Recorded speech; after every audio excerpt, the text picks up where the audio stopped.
అల్లు అర్జున్ని అరెస్ట్ చేశారు. ఇప్పుడు ఎందుకు అరెస్ట్ చేశారనేది అందరికీ తెలిసిన విషయమే. అయితే ఇప్పుడు అరెస్ట్ కరెక్టా కాదా?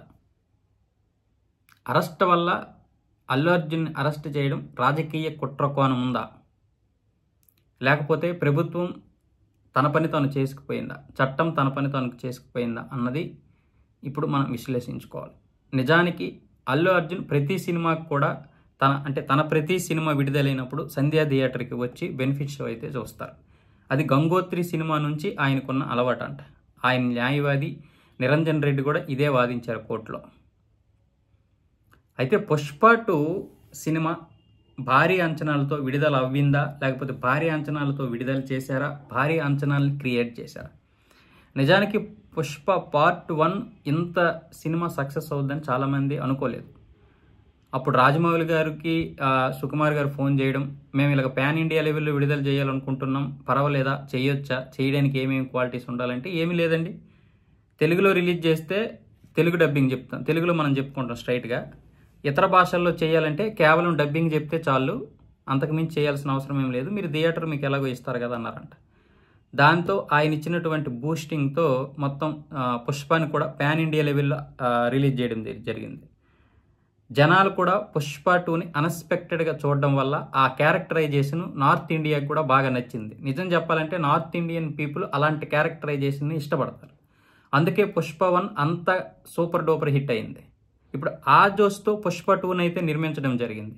నిజానికి పుష్ప 2ని మామూలుగా నిర్మిద్దాం అనుకున్నారు, కానీ దానికి నార్త్లో ఆ విధంగా నార్త్లోను సెంట్రల్ ఇండియాలోను మంచి సపోర్ట్ రావడంతో సుకుమార్ గారు మిగతా నిర్మాతలు కూడా మళ్ళీ దానికి ఒక 100 కోట్లు ఎక్స్ట్రా భారీ బడ్జెట్ పెట్టి సినిమాని నిర్మించడం అయితే జరిగింది.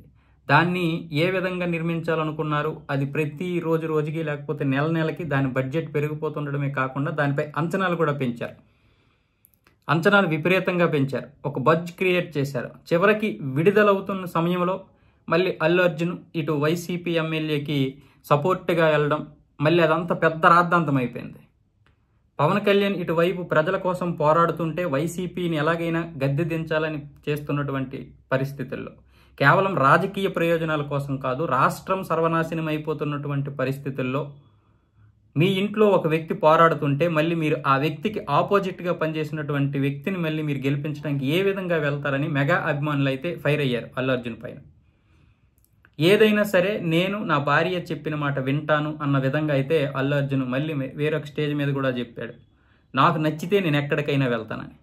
దీంతో ఇది చిరిగి గాలివాన్ అయ్యింది. దాంతో సినిమాని రిలీజ్ ఆఫ్ చేశారు. పుష్ప 2ని నిజంగా ఇంకా 4 నెలల ముందే విడుదల చేయాల్సినటువంటి పుష్ప 2ని అలా పోస్ట్ పోన్ చేసుకుంటూ వచ్చారు. ఎందుకంటే ఇక్కడ మెగా అభిమానులు కనుక ఏమాత్రం నెగిటివ్ టాక్ తీసుకొచ్చినా లేకపోతే చూడకపోయినా అలాంటి ఫైర్లో ఉన్నప్పుడు విడుదల చేస్తే చూడకపోయే అవకాశాలు కూడా ఉన్నాయి. అందుకనే వాళ్ళ కోపం తగ్గే వరకు వేచి చూడాల్సి వచ్చింది. ఈ 4 నెలలు కూడా వాళ్ళు సినిమాపై బజ్ ఏర్పడడానికి మంచి అవకాశం దొరికినట్లుగా భావించి మొత్తం బాగా క్రియేట్ చేశారు. అలాగే కొంత చిన్న మార్పులు చేర్పులు కూడా చేసినట్లు తెలుస్తోంది. పెళ్ళం చెప్పినప్పుడు వింటే బాగుపడనివాడు అంటూ ఉండడు, పెళ్ళం చెబితే వినకపోతే చెడిపోయినవాడు ఉండడు అనే ఒక కాన్సెప్ట్ తీసుకొచ్చారు. నిజానికి ఇది చాలామంది సినీ విశ్లేషకులు చెబుతున్నట్టు మాట ఏంటంటే, ఇది పవన్ కళ్యాణ్తో జరిగినటువంటి గొడవ, అంటే అభిమానులతో జరిగిన గొడవ తర్వాతే ఈ మ్యాటర్ పెట్టారని కొంతమంది అంటున్నారు. అలాగే సుకుమార్ దర్శకత్వం కంటే కూడా సుకుమార్ దర్శకత్వం దాటి అల్లు అర్జున్ కూడా ఇందులో చేతులు పెట్టి కెలికాడు, తనకు అనుగుణంగా కథని మార్చుకున్నాడు అనేది కూడా చాలామంది చెబుతున్నటువంటి మాట. ముఖ్యంగా ఇక్కడ జరుగుతున్నటువంటి వాస్తవాలు అంటే ఎవడికి బాసు అనే మాట కూడా వాడాడు, ఇంకా చాలా కొన్ని పదాలు వాడారు. అయితే ఇది నెగిటివ్ టాక్ రావడంతో ఆ డైలాగులు కట్ చేశారని కూడా చెప్తున్నారు. బెనిఫిట్ షో తర్వాత కట్ చేశారని కూడా చెప్తున్నారు. నిర్మాతలు దీనికి భయపడ్డారు. తర్వాత ఇది చిరంజీవి గారికి డైరెక్ట్గా తాకే అవకాశాలు ఉన్నాయి, లేదా ఇండైరెక్ట్గానే తాకే అవకాశాలు ఉన్నాయి కాబట్టి మళ్ళీ ఇది నెగిటివ్గా స్ప్రెడ్ అవుద్ది కాబట్టి దీన్ని ఆ డైలాగ్స్ అన్నింటిని కూడా కట్ చేశారని కూడా చెప్తున్నారు. సరే, ఇది పక్కన పెడితే ఇప్పుడు సినిమాపై విపరీతంగా అంటే అత్యుత్సాహమా, లేకపోతే వెంటనే 1000 కోట్లు రావాలి అంటే పెట్టిన 5 రోజులకి విడుదలైన 5 రోజులకి 1000 కోట్లు వచ్చి ఒక రికార్డు క్రియేట్ చేద్దాం అనుకున్నారా, లేకపోతే పాన్ ఇండియా హీరో అంటే సొంతంగా ఒక ఇండివిజువల్గా వచ్చి ఎటువంటి మార్కెట్ లేని సమయంలో వచ్చి 1000 కోట్లు సాధిస్తే తన క్రేజ్ విపరీతంగా పెరుగుతుంది అనుకున్నాడో తెలియదు. కానీ మొత్తానికి ఏదైనా సరే అన్ని సినిమాల కంటే మనకే ఎక్కువ రావాలి, ఒక రికార్డు క్రియేట్ చేయాలనే ఉత్సాహం అయితే ఆ నిర్మాతల్లోనూ డైరెక్టర్లోనూ అలాగే అల్లు అర్జున్లో కూడా కనిపించింది. మొత్తానికి ఆ సినిమాకి ఆ విధంగా అయితే పెంచేశారు, బజ్ క్రియేట్ చేసి ధరలు కూడా పెంచేశారు. ఇటు ఆంధ్రప్రదేశ్ ప్రభుత్వాన్ని అటు తెలంగాణ ప్రభుత్వం అనుమతులు తీసుకుని విపరీతంగా పెంచేశారు. బెనిఫిట్ షోకి 800 రూపాయలు ఉన్నటువంటి టికెట్ని 400 రూపాయలు ఉన్నటువంటి టికెట్ని 1200 రూపాయలు చేశారు. ఇలాంటి సమయంలో సినిమాని చూడడానికి కూడా చాలామంది అంటే ఇలా పెట్టిన బుక్ మై షో అలాగే పేటిఎంలో పెట్టిన వెంటనే 6 లక్షల మంది అయితే టికెట్లు కొనడం జరిగింది. ఇదొక రికార్డు. అంటే తక్కువ సమయంలో ఎక్కువ మంది టికెట్లు కొనడం. అలాగే సినిమా విడుదల అవ్వకముందే 1000 కోట్లు వసూలు చేసినటువంటి సినిమాగా కూడా రికార్డులు క్రియేట్ చేసింది. దాంతో ఇప్పుడు పుష్ప 2పై ప్రపంచంలోనూ ఉన్న తెలుగు వారందరిలోనూ అలాగే భారతదేశంలో ఉన్నటువంటి మిగతా అన్ని ప్రాంతాల ప్రజల్లో కూడా ఒక బజ్ ఏర్పాటైంది. అందరూ కూడా ఈ సినిమాపై ఆసక్తి చూపించారు. ఇలాంటి సమయంలో విడుదలవుతున్నప్పుడు బెనిఫిట్ షోలు ఎక్కువ మన తెలుగు రాష్ట్రాల్లో విడుదల చేస్తుంటారు. ఈ బెనిఫిట్ షో చూడడానికి సంధ్యా థియేటర్కి అయితే అల్లు అర్జున్ వెళ్ళడం జరిగింది. 9 గంటల ఆ రోజు 4వ తారీఖు రాత్రి 9 గంటల 40 నిమిషాలకి థియేటర్కి వెళ్ళాడంట. ఇదే విషయాన్ని లాయర్ చెప్పడం జరిగింది. 9 గంటల 40 నిమిషాలకి వెళ్ళి ఫస్ట్ ఫ్లోర్లోనైతే మొదటి అంతస్తులో ఆయన కూర్చోవడం జరిగింది. సినిమా అంటే జనాలు ఏ విధంగా వస్తున్నారు, వాళ్ళ యొక్క ప్రతిస్పందన ఎలా ఉంది, ఆయన పైనుండి చూసి ఎంజాయ్ చేస్తారంట. అప్పటికి ఇక్కడ సినిమా చూడడానికి వచ్చిన వాళ్ళు కింద ఉన్నారు, అలాగే రేవతి ఆమె కుటుంబం కూడా కిందే ఉన్నారని చెప్పడం జరిగింది. ఎప్పుడైతే అల్లు అర్జున్ బయటికి వచ్చి అల్లు అర్జున్ వచ్చేయడం జనాలకి తెలిసిందో, ఒకరి తర్వాత ఒకరికి తెలిసిందో, లోపలికి వెళ్ళి కూర్చున్న వాళ్ళు సైతం బయటికి రావడం జరిగింది. ఇక్కడ తోపులాట జరిగింది. ఈ బయటికి వచ్చే క్రమంలోనే ఈ ముందుకు వెళ్ళిన వాళ్ళు అటు వచ్చిన వాళ్ళు తోపులాట జరిగింది. వీళ్ళు ఒక సైడ్కి అయ్యారు. అంతవరకు బాగానే ఉంది. కానీ తోపులాట రోజు నిమిషానికి పెరిగిపోతుంటే మధ్యలో వీళ్ళు బలైపోయారు. రేవతి గారు ఆమె కొడుకు. ఇటు తండ్రి కూతురు ఒకవైపు అయిపోయారు, రేవతి గారు ఆమె కొడుకు ఒకవైపు అయ్యారు. అయితే ఆమెను కూడా కింద పడేస్తే జనాలు ఎవరూ కూడా పట్టించుకోలేదు, ఆమెను తొక్కేశారు. ఆ తొక్కిసలాట్లోనే ఆమె మరణించింది. కొడుకుని కూడా విపరీతంగా తొక్కేశారు. అంటే అప్పటికి ఇంకా అబ్బాయిని కాపాడే పరిస్థితిలో ఆవిడ ఉండి ఉంటుంది. అందుకే ఆమె చనిపోయినా కూడా అబ్బాయి ఎప్పటికీ బ్రతికున్నాడంటే కారణం తన కొడుకుని ఆమె రక్షించుకునే పరిస్థితుల్లో చాలా వరకు పోరాటం చేసి ఉంటుంది. ఎందుకంటే అంత ఆ కొడుకు కంటే చాలా బలమైనటువంటి వ్యక్తి. ఈ కొడుకేమో చాలా బలహీనుడు, చాలా చిన్న పిల్లోడు కూడా, 9 సంవత్సరాల పిల్లోడు, 12 సంవత్సరాల పిల్లోడు. అంటే ఆమె ఆసుపత్రికి వెళ్ళేసరికి కొన ఊపిరితో మాత్రమే ఉంది. అప్పటికే మార్గం మధ్యలో చనిపోయినట్టుంది. వైద్యులు వెళ్ళి ట్రీట్మెంట్ స్టార్ట్ చేసిన తర్వాత చనిపోయింది అంటున్నారు. కానీ ఉంటే కొన ఊపిరి ఉంటుంది, అంతకుమించి ఏం లేదు. తర్వాత కొడుక్కి పోలీసులు బయటికి తీసుకురావడం, అబ్బాయికి సిపిఆర్ చేయడం జరిగింది. వెంటనే ఆసుపత్రికి తీసుకెళ్లారు. ఆ అబ్బాయి అయితే ఇప్పుడు ప్రాణాలతో పోరాటం చేస్తున్నాడు. ఇప్పుడు అల్లు అర్జున్ ఒకవేళ బయటికి చెప్తే కనుక ఇంకా జనాలు తొక్కిసలాట జరుగుతుంది, తను ఎంజాయ్ చేయలేడు అన్న విషయం ఇంతకుముందు సినిమాలకు కూడా అదే జరిగింది. కానీ పుష్ప 2కు ఉన్నంత క్రేజ్ లేదు. పుష్ప 2 వచ్చేసి ఒక ప్రెస్టేజ్ సినిమా అయింది. అల్లు అర్జున్ అభిమానులు ఇటు మెగా అభిమానులు రెండుగా విడిపోయారు. పైగా ఇది పాన్ ఇండియా లెవెల్లో భారీ బడ్జెట్తో విడుదలవుతున్నటువంటి సినిమా. ఈ సినిమాపై మొత్తం దేశం మొత్తంతో పాటు ప్రపంచంలో ఉన్నటువంటి తెలుగువారు కూడా దీనిపైన ఒక ఆసక్తి చూపించారు. ఇంకా చెప్పాలంటే మన భారతదేశం చెందినటువంటి ప్రజలు బయట దేశాల్లో ఎక్కడెక్కడ ఉంటారో అక్కడ అన్ని ప్రాంతాల్లో కూడా ఒక క్రేజ్ ఏర్పడింది. అందుకే 80 దేశాల్లో ఈ సినిమాని అయితే విడుదల చేయడం జరిగింది. అంటే కేవలం మన తెలుగువారిని మాత్రమే కాదు, అన్ని భాషల ప్రజల్ని కూడా దృష్టిలో పెట్టుకుని 80 దేశాల్లో అయితే ఈ సినిమాని అయితే విడుదల చేశారు, 5 భాషల్లో. ఇలాంటి ప్రెస్టేజ్ సినిమాని అభిమానులు ఎలాగైనా చూసి హిట్ చేయాలని అనుకుంటారు. అందుకే ఈ ఎంజాయ్ చేద్దాం అని అల్లు అర్జున్ వాళ్ళని చూసి ఎంజాయ్ చేద్దాం అనుకున్నాడు. అభిమానులు కూడా ఆ సినిమా ఎంజాయ్ చేయడానికి వస్తారు. కాకపోతే ఇప్పుడు అల్లు అర్జున్ వచ్చాడని ఎవరికో ఒకరికి తెలిస్తే చాలు, ఆ తొక్కిసలాటకు కారణం అవుతాయి. అందుకే ఆయన సమాచారం ఇవ్వకుండా వచ్చాడని, దానికి తగ్గట్లుగా థియేటర్ యాజమాన్యం కూడా భద్రతా ఏర్పాట్లు చేయలేదని ఇప్పుడు అల్లు అర్జున్ని A2గా, అక్యూజ్డ్ 2గా, అలాగే థియేటర్ని A1గా థియేటర్ యాజమాన్యాన్ని A1గా పోలీసులు అయితే కేసు నమోదు చేశారు. అలాగే భద్రత సంబంధించినటువంటి మేనేజ్మెంట్ని A3గా నియమించారు. కాకపోతే అలాగా ఆయన కేసుని మళ్ళీ రిక్వెస్ట్ చేయడంతో మళ్ళీ అల్లు అర్జున్ వాళ్ళ న్యాయవాదులు మిగతా వారందరూ రిక్వెస్టులు చేయడంతో A11గా అల్లు అర్జున్ అయితే చేర్చడం జరిగింది.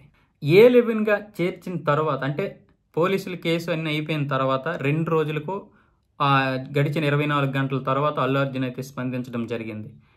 ఇలాంటి ఈ సంఘటన జరగడం నిజంగా చింతిస్తున్నాను. కాబట్టి వారి కుటుంబానికి 25 లక్షలు ఎక్స్ గ్రేసియా ప్రకటిస్తున్నాను. ఇంకా అబ్బాయికి కావాల్సిన మెడికల్ ఖర్చులు కూడా మేమే భరిస్తాం, ఇంకా ఏమైనా ఫర్దర్గా కావాలని కూడా మేమే భరిస్తామని చెప్పడంతో అల్లు అర్జున్ అభిమానులు అయితే శాంతించారు. కానీ బయట ప్రజలైతే మాత్రం 25 లక్షలు ఇచ్చి చేతులు దులుపుకున్నవా, ఇక్కడ కూడా నీ పిసనారితనాన్ని చూపించావని అయితే చాలామంది ట్రోల్స్ చేశారు, విమర్శించడం కూడా జరిగింది. అయితే తెలంగాణ ప్రభుత్వం దీనిపై స్పందించి 25 లక్షలు ఆ హీరో ఇవ్వాలి అని చెప్పడం జరిగింది సినిమాటోగ్రఫీ మంత్రి కోటంరెడ్డి వెంకటరెడ్డి. దానికి తగ్గట్టుగానే ఆయన 25 లక్షలు ఇస్తానని చెప్పాడు. ఇది ఎక్కడతో సమస్య పోతుందో అనుకున్నాడు, కానీ అయితే అరెస్ట్ వరకు వెళ్ళింది. ఇప్పుడు కొడుకు కూడా ఇంకా బయటకు వచ్చే పరిస్థితి లేదు, ఇంకా ఆసుపత్రిలోనే వైద్యం చేస్తున్నారు అబ్బాయికి. ఈ సమయంలో అరెస్ట్ చేయడం, ఇప్పుడు మెగా ఫ్యామిలీ అందరూ కూడా ఇప్పుడు అల్లు వారి ఇంటికి వెళ్ళడం జరిగింది. చిరంజీవి గారి దంపతులు, నాగబాబు గారి దంపతులు, వరుణ్ తేజు, సాయిధరం తేజు, మిగతా వారందరూ కూడా అల్లు అర్జున్ గారి ఇంటికి అయితే వెళ్ళారు. అక్కడ అయితే కుటుంబ సభ్యులు పరామర్శిస్తున్నారు. ఎంత ఏదేమైనా సరే వాళ్ళు ఒక కుటుంబ సభ్యులే కాబట్టి, రక్త సంబంధికులే కాబట్టి. అయితే ఇక్కడ న్యాయవాది చెబుతున్నటువంటి మాటలు ఏంటంటే, అల్లు అర్జున్ని అపరాధిగా చేర్చుకోవడం ఎంతవరకు సమంజసం? ఒక జాతీయ అవార్డు తీసుకున్నటువంటి నటుడిని ఆయన స్వేచ్ఛకి భంగం కలిగించే విధంగా పోలీసులు అరెస్ట్ చేయడం జరిగిందని చెప్పాడు. అలాగే ఇంతకు ముందు కూడా షారుఖ్ ఖాన్ సినిమాకు కూడా ఈ విధంగానే హైకోర్టులో, అక్కడ గుజరాత్ హైకోర్టులో కేసు నమోదైంది. అయితే ఆ కేసుని గుజరాత్ హైకోర్టు అయితే కొట్టివేసింది. అదేవిధంగా ఇక్కడ కూడా జరిగింది కాబట్టి ఇక్కడ కూడా అల్లు అర్జున్ పై ఉన్నటువంటి కేసులు కొట్టేయాలని అల్లు అర్జున్ న్యాయవాది నిరంజన్ రెడ్డి అయితే చెప్పడం జరిగింది. అయితే ఇప్పుడు అది పక్కన పెడదాం. ఇప్పుడు ఎంతవరకు న్యాయం? అల్లు అర్జున్ ఆ విధంగా చేయడం, లేదా ఫ్యామిలీ బెనిఫిట్ షోకి వెళ్ళడం తప్ప, లేకపోతే అల్లు అర్జున్ అక్కడికి వెళ్ళడం తప్ప, లేకపోతే యాజమాన్యం అక్కడ సెక్యూరిటీని పెట్టకపోవడం తప్ప? నిజం చెప్పాలంటే సెక్యూరిటీ ఎక్కువగా ఉంటే అల్లు అర్జున్ వచ్చాడని తెలిసిపోతుందేమో, దానివల్ల కూడా తొక్కిసలాట జరుగుతుంది, అభిమానులు ఇంకా ఎక్కువ మంది వచ్చే అవకాశాలు ఉన్నాయని, అంటే సినిమా చూడని వారు కూడా అక్కడికి వచ్చేసి అల్లు అర్జున్ చూడడానికి ఎక్కువ వచ్చేసి అక్కడ రచ్చ చేస్తారనుకున్నారో, లేకపోతే అల్లు అర్జున్ వచ్చినట్టు జనాలకు తెలియదు కాబట్టి ఇలా సెక్యూరిటీ లేకుండా ఉంటే బెటర్ అనుకున్నారో తెలియదు. కేవలం అక్కడ ఎంత కావాలో అంతమందిని మాత్రమే నియమించారు, అంతకుమించి ఎక్కువ నియమించలేదు. కాబట్టి థియేటర్ యాజమాన్యం చేసింది తప్పే, అల్లు అర్జున్ చేసింది ఒక విధంగా తప్పే. ఈరోజు అక్కడ కొన్ని ప్రాణాలు పోయాయి. అలాగే బెనిఫిట్ షోలకి ఫ్యామిలీతో పిల్లలతో రావడం వాళ్ళది కూడా తప్పే, కానీ చట్టపరంగా వాళ్ళు తప్పు కాదు. ఎందుకంటే బెనిఫిట్ షోకి అనుమతి ఇచ్చింది ప్రభుత్వం కాబట్టి పిల్లలైనా వస్తారు, పెద్దలైనా వస్తారు. ఎందుకంటే అక్కడ 18 సంవత్సరాల లోపు పిల్లలు రాకూడదు అని ఏం పెట్టలేదు కాబట్టి పిల్లలు ఎవరైనా రావచ్చు, సినిమాకు వచ్చే హక్కు అందరికీ ఉంటుంది. కాబట్టి చట్టపరంగా వాళ్ళది తప్పు లేదు. ధర్మపరంగానో లేకపోతే న్యాయపరంగానో లేకపోతే ఒక పద్ధతి ప్రకారం అయితే మనం తప్పు పట్టవచ్చు, లేదు విమర్శించవచ్చు. కానీ చట్ట ప్రకారం అయితే వాళ్ళు చేసింది తప్పేం కాదు. చట్టపరంగా అల్లు అర్జున్ చేసింది తప్పు, అలాగే థియేటర్ యాజమాన్యం చేసింది తప్పు.